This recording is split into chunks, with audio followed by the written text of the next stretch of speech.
they don't know anybody like me. I was an anomaly in esports when I came in, and my personality rubbed a lot of people the wrong way. A lot of people wanted to see me lose. On top of it, I didn't know how to handle losing, so it was just a double whammy. Pretty shocking news 2 weeks ago when Dardoch was suspended. He's suspended by Team Liquid. Now it's Immortal's recent jungle acquisition, Dardoch. Question is, can he excel on this new roster? He's a great player. It just shows he doesn't have the level of maturity. CLG, Immortal, swapping Xmithy and Dardoch. He hasn't found the right team yet. Dardoch to TL. My first response was, what the fuck? You don't keep getting chances. Eventually, no one will pick him up. Can you get something good out of this player is one of the biggest questions.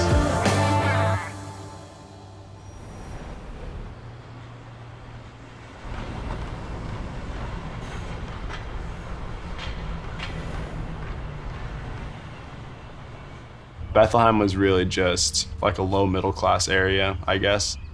Probably a little worse than that. I just lived with my family in, I think we rented a floor of somebody else's house. Our entrance was in the middle of an alleyway, so I just remember leaving to school every day out the front door, walking down this alley with my brother.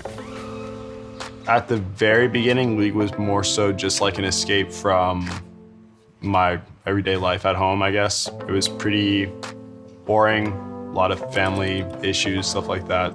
Me and my dad have had really bad temper problems, and I think, well, obviously I get it from my dad, but 13 and on, I got more mature in that sense, to where I wouldn't freak out and like get in like random fistfights in the street and that kind of stuff, or like in school. But yeah, anger is always just really something I've struggled to deal with my whole life, for sure.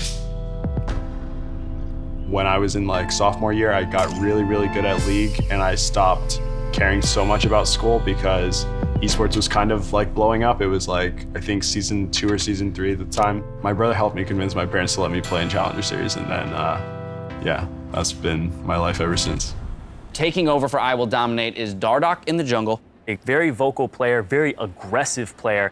I would say that my in-game style as a jungler definitely mimics my personality. Now Hui's got to be careful because look at the layered CC into the ulti perfectly played! In the way that I am a pretty abrasive personality. Honestly, it's a fluke. They're not the better team, not even close.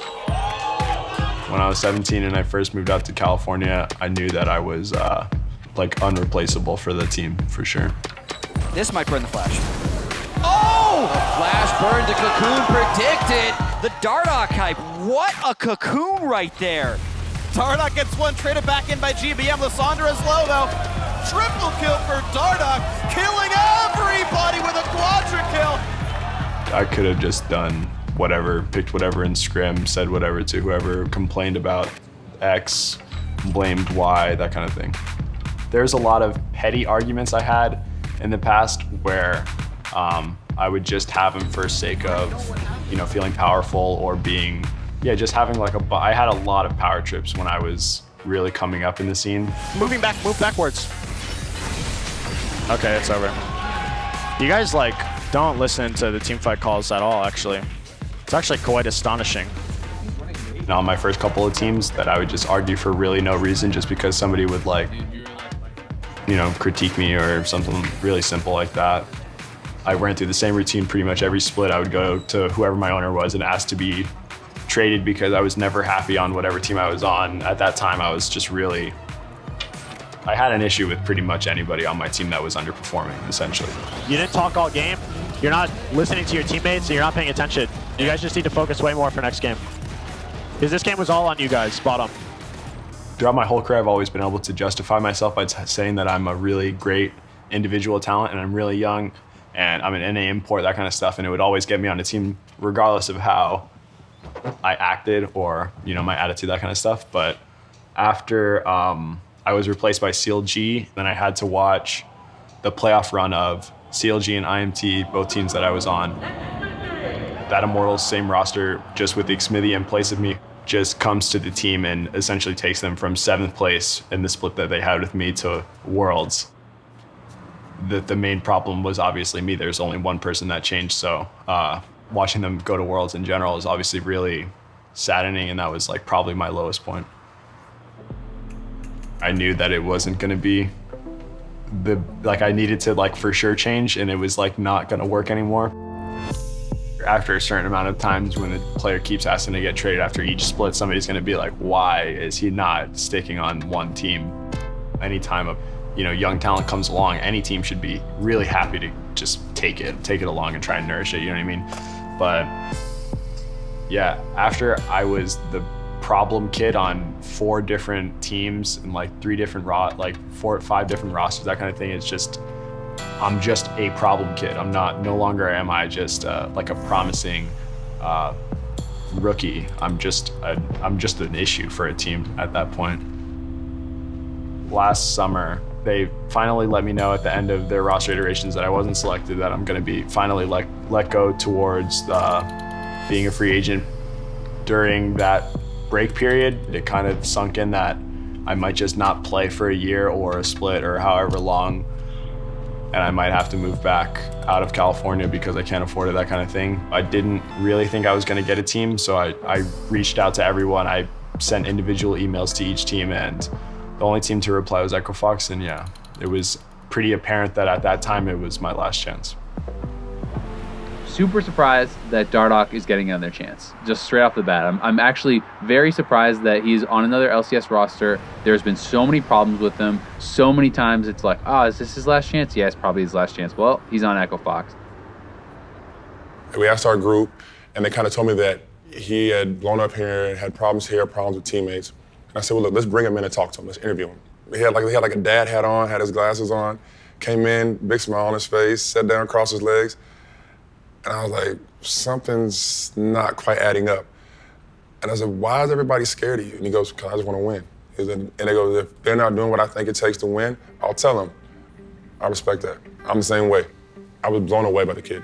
I talked to a bunch of his ex-teammates, and not one of them said he was a bad person. They said they had problems with him in the game, they had problems with this, but they all spoke very highly of him.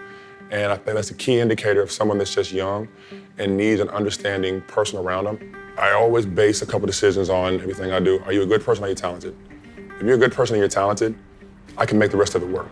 No coach I've ever had has complained about my individual performance, but at every time in my career, I've always heard like, this player would never act like this in game. This player would never do that. And they're all these great players, and then I finally meet all these great players, and on my career, I play with someone like Aframu, who's one of those players that a coach would bring up in a case where it's like, you're gonna keep composure on stage when you're upset. It's like Aframu is like #1, Bjergsen, Double It, those kind of people. And then I actually meet those people and play with those people. And I really did see that none of them acted like I did in game. So it really was an eye-opening thing that was just like, if I want to be on the level of these players or even play alongside them, I could not have any of these issues. I always call him partly cloudy. I mean, sometimes he comes in, everything's partly cloudy. And I'm like, look, man, take a step back. Look at where you are, look at what you've done in your life. Be happy, smile. And he will, he'll put on a smile because he's so consumed by this team going to Worlds, by this team competing at that level. And we'll get there. And I told him that, I said, we've come so far and we'll keep going. Jared's always been a really upfront guy with me. He's like the team dad, I guess. We'll just go to his office if we need literally anything, any kind of issue we're having. He just has a wealth of experience in terms of being somebody in the spotlight in general, because he was an NBA player and he's interacted with countless NBA players. Along with me joining, obviously, the stigma of me being a toxic player, that kind of stuff, he wasn't concerned with that at all. I had kids that came from real neighborhoods, in real areas, grew up in very tough situations, tough homes, didn't trust anybody. From the very beginning, I told him, you can come in and yell at me, I'm gonna yell at you right back.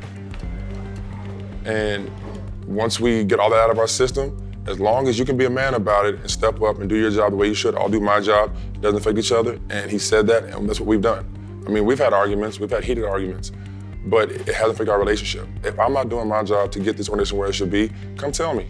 But please believe that if you're not playing the way that I should, or treating your teammates or coaches the way you should, I'm gonna tell you.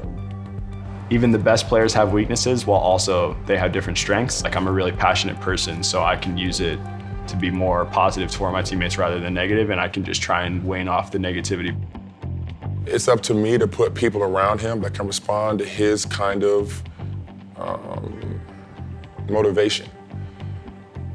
There are probably guys in the past that when they were around, they saw it, it really got to him. I feel like the team and the roster that we have right now, when he does talk like that, I think Hooney does an amazing job of keeping him positive. You know, hopefully Hooney and him will be the people that kind of like turn the corner for Echo Fox. So you'll look back years from now and, you know, what was kind of the catalyst for where this team is, and it'll be those guys. Echo Fox now needs to win this game to keep control of their own postseason destiny. We're out of playoffs if we lose, 100%. But we're gonna win, don't worry. Okay, let's go. Oh no, Solo's in trouble. Maybe we can still get a spot. Trying to dash over to Dardoch. Done. We can kill him. I can W flash. I'm tanking. Another auto attack, but Dardoch's able to come in with the flail and clean him up. That's 2-0 Echo Fox. Echo Fox is just really starting to run rampant across the map. You're fine? Yeah, flash, yeah? Yeah, you got him. Look at Ash. Ash. Nice, boys. Both bottom lane members taken down. Yeah, snipe him out, baby. Snipe him out. Oh, yeah. Okay, boys. The jungler being down means Echo Fox get an easy Baron on the back of that. Nice, guys. Guys, we made playoffs. Holy moly. Going down. The Nexus is going down. And Echo Fox are going to playoffs.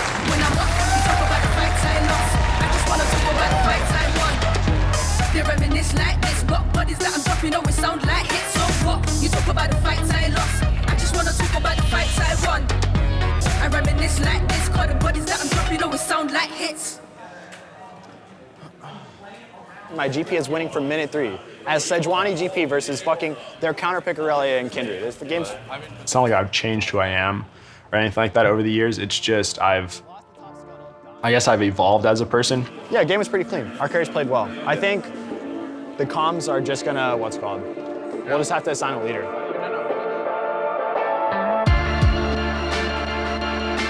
I've found my place to exist. At the end of the day, I'm a competitor and I want to win, so I'm only going to change things that I view are going to be better for me and my team's chances of winning.